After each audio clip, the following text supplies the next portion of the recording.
እንደምን ሰነበታችሁ ወደዚህ ቻናል ተከታታዮች ለቻናሉ አዲስ የሆናችሁ ቻናሉን ሰብስክራይብ እንዲሁም ቪዲዮ ለብዙ ሰዎች እንዲዳረስ ቪዲዮ ላይክ በማድረግ ጀምሩት እላለሁኝ። ከተለያዩ ምንጮች በርካታ መረጃዎችን ወደ እናንተ ይዤላችሁ መጥቻለሁ። እስከ ቪዲዮ መጠናቂያ ድረስ አብራችሁን ቆዩ። ማንቸስተር ዩናይትድ የተጫዋች ቅይር ለማድረግ እንዳሰበ ታውቋል። እንግሊዛዊው ማርከስ ራሽፎርድ በአስቶን ቪላ ቤት ጥሩ የሚባል ጊዜን እያሳለፈ ይገኛል። አሁን የሚወጡ መረጃዎች ታዲያ ዩናይትዶች ራሽፎርድን በዋትኪንስ ለመቀየር እንዳሰቡ ስካይ ስፖርት እየዘገበ ይገኛል።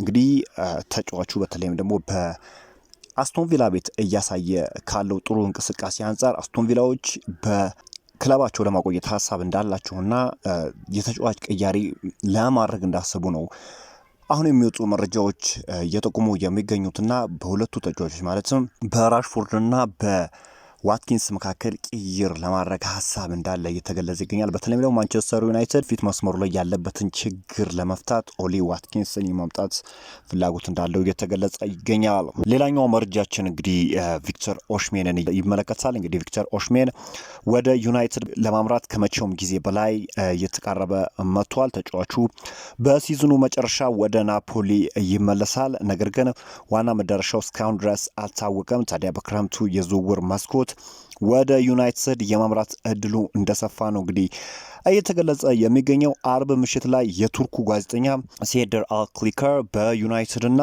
በተጫዋቹ መካከል ስምምነት እንደተደረገ ነው እንግዲህ የገለጸው። ነገር ግን በክለቦቹ መካከል እስካሁን ድረስ ምንም የተደረገ ስምምነት እንደሌለ ተገልጿል። ሌሎች ክለቦችም ተጫዋቹን ይፈልጉታል። ነገር ግን ማንቸስተር ዩናይትድ በክረምቱ የዝውውር መስኮት ከየትኛውም ክለብ በላይ ተጫዋቹን ለማስፈረም ከፍተኛ የሆነ ስራ እንደሚሰራ ነው በአሁኑ ሰዓት እየተገለጸ የሚገኘው።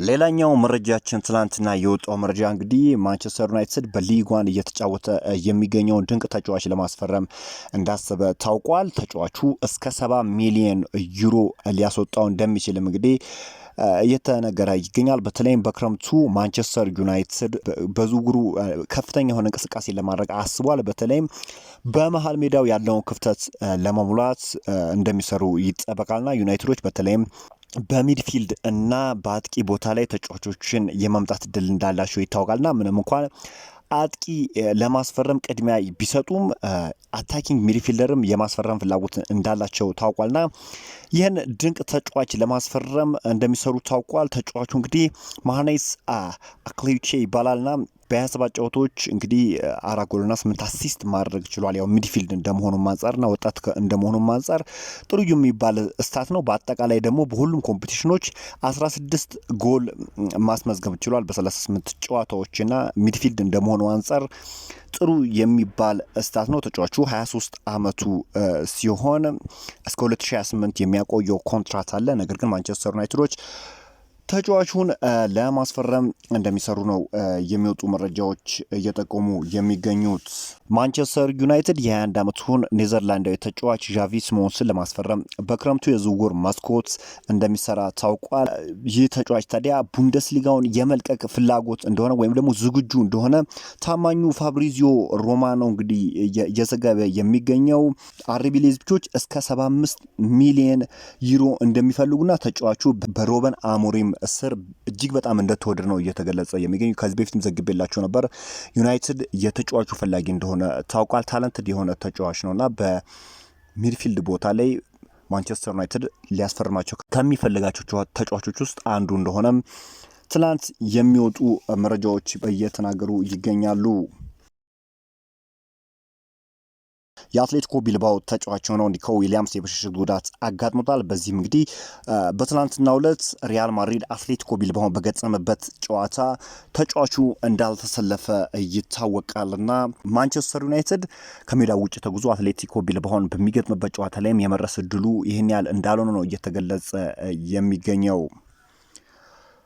ከቅርብ ቀናት ወዲህ ድንቅ እንቅስቃሴ እያስመለከተ የሚገኘው ሃሪ አማስ ያለውን አቅም በአግባቡ እያስመለከተ ይገኛል። ሆኖም የተለያዩ ምልክቶች እንደሚጠቁሙ ተጫዋቹ በሚቀጥለው የውድድር ዓመት እንግዲህ የዶርጉ ተፈካካሪ ሊሆን እንደሚችል ነው እየተገለጸ የሚገኘው። ለዋና ቡድንም በቅድመ ውድድር ዘመን ጨዋታዎችን በውድድር ጨዋታዎች ላይ እድል ባገኘ ቁጥር ጥሩ ስራን እየሰራ የሚገኘው ይህ ተጫዋች በተወሰኑ ቀናት ውስጥ ሰውነቱን አዳብሯል። በተጨማሪም በቂ ክህሎቶችን እንዳዳበረ ተናግረዋል። የ14 ዓመቱ ባለተሰጥኦ ጄጄ ገብርኤል በስፔኑ በሚደረገው የሚግ ቶርናመንት የፍጻሜ ጨዋታ ላይ ለቶፕ ቦለርስ ከ16 ዓመት በታች ቡድን 2 ግቦችን ያስቆጠረ ሲሆን በተጨማሪም ለቡድኑ ዋንጫ ማሸነፍ አይነተኛ ሚና ከመጫወቱም በላይ 11 ግቦችን ከመረብ በማዋሃድ የውድድሩ ከፍተኛ ግብ አስቆጣሪ በመሆን አጠናቋል። ይህ ተጫዋችም እንደዚሁ ተስፈኛ የሚባል ድንቅ ባለተሰጥኦ ተጫዋች ነው። ማንቸስተር ዩናይትዶች አሉኝ ከሚሏቸው ወጣቶች ውስጥ የሚጠቀስ ተጫዋች ነው ማለት ይቻላል እና በብዙ የአውሮፓ ክለቦች እይታ ስር የገባ ተጫዋች ነው ማለት ይቻላል። ነገር ግን ማንቸስተር ዩናይትድ እንዲህ በቀላሉ ተጫዋቹን እየለቋል ተብሎ እንደማይታሰብ ነው የሚገመተው። ሌላኛው መረጃችን አሁንም ቢሆን እንግዲህ አሊያንድሮ ጋርናቾ ወደ ናፖሊ የሚሄድ እድሉ እንደሰፋ ነው እየተገለጸ የሚገኝ። በመጪው የዝውውር መስኮት ግን በማንኛውም ወጪ እንዲያስፈርሙለት ይፈልጋል። አንቶኒዮ ኮንቴ ጋርናቾን በሚቀጥለው የውድድር ዘመን የናፖሊ ተጫዋች እንደሚሆን ሙሉ እምነት እንዳለውም እየተገለጸ ይገኛል። የተጫዋች እንግዲህ ከማንቸስተር ዩናይትድ የመልቀቅ እድል እንዳለውም በስፋት እየተገለጸ ይገኛል። ምክንያቱም ደግሞ ጥሩ የሚባል ዋጋን ዩናይትዶች ካቀረቡለት ተጫዋቹን ለመልቀቅ ክፍት እንደሆኑ ይታወቃል። ውድ የዚህ ቻናል ተከታታዮች በዛሬው ዕለት እንግዲህ ከተለያዩ ምንጮች በርካታ መረጃዎችን ወደ እናንተ ይዤላችሁ ቀረብኩኝ። እንግዲህ ቻናሉን ሰብስክራይብ፣ ቪዲዮ ላይክ በማድረግ ለብዙ ሰዎች እንዲዳረስ እርዱኝ እላለሁ። አዲስ ቪዲዮ እስክንገናኝ ድረስ መልካም ተመኘው።